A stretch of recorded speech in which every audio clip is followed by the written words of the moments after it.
the home defense and security subject is what we're talking about. So I want to talk a little bit about a safe, home safes.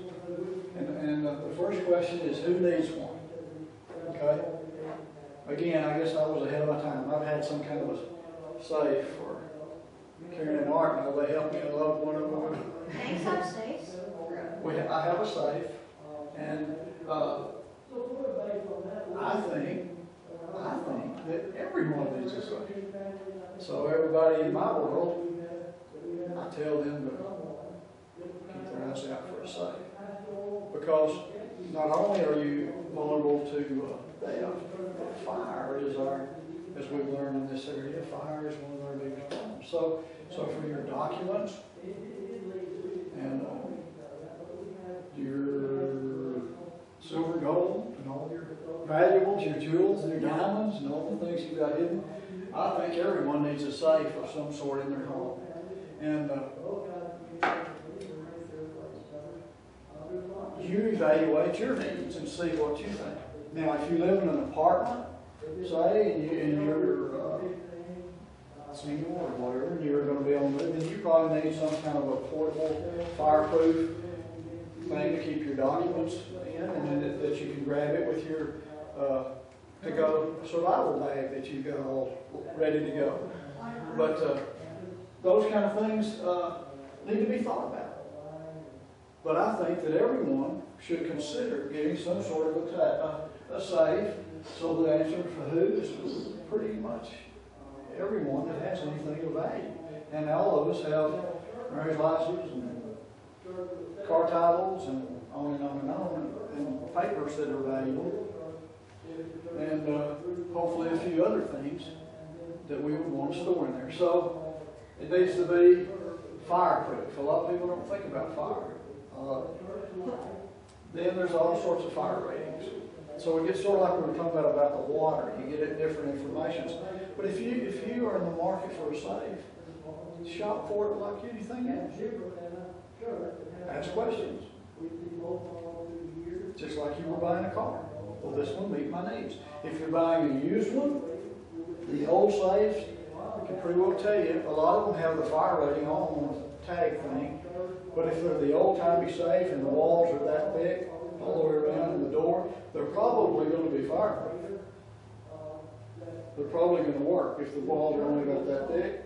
I've seen some old safes that when they're closed, they just look great. They look like that antique, wonderful look. You open them up and they're basically a filing cabinet. So just because it's old doesn't necessarily mean it's fireproof. If it has the big thick walls, it's going to be somewhat fireproof. And you can buy those things. Now I will say they're more in demand now than ever before.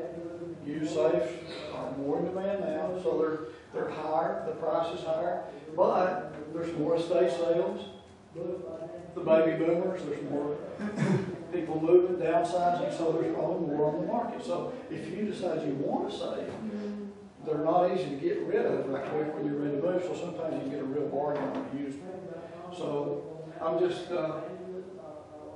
suggesting that it be fireproof if you can, at least a little document holder to keep your documents in, and then it needs to be heavy or secure. If somebody can carry it off, what good is it? They'll just take it off somewhere and break it open. So the older safes that take 2 or 3 people in a dolly to get them, out of the closet or garage, wherever you've done, that's a good thing. Or you can bolt them, have them bolted, secured to the structure. There's a lot of ways to secure a safe, and then it needs to be hidden in private. There we go again. Don't talk a lot about your safe. See, if it wasn't for that, I wouldn't even like to tell that I've got a safe. But I dare you to know where mine are, or where they're found. You just go crazy. Probably get shot. But you see, you just need to use your head. It was real funny. We were out of state. That'll be safe. We were out of state, and I was working with one of the ladies that's close to our team and part of our team, and she had done all the right things, and she had gotten, her safe was secured and it was the right type, and she'd gotten a reputable company, bought it new, those guys are bonded, all of the right things. But there was one fallacy in her security system. She just talked about that safe. She just liked to talk about it. And so one day we're driving, I said, be quiet. What? She said, quit talking about your safe. She said, I can't tell you. I said, you can tell anyone you want to, but I'm just suggesting to you that you just quit talking about your safe. Do you get my drift? You want to talk about it? Single lady. I said, because somebody will come in with their own gun and they'll hold it on you and make you open your safe. If they know it. So be secretive about it. So it needs to be hidden and private.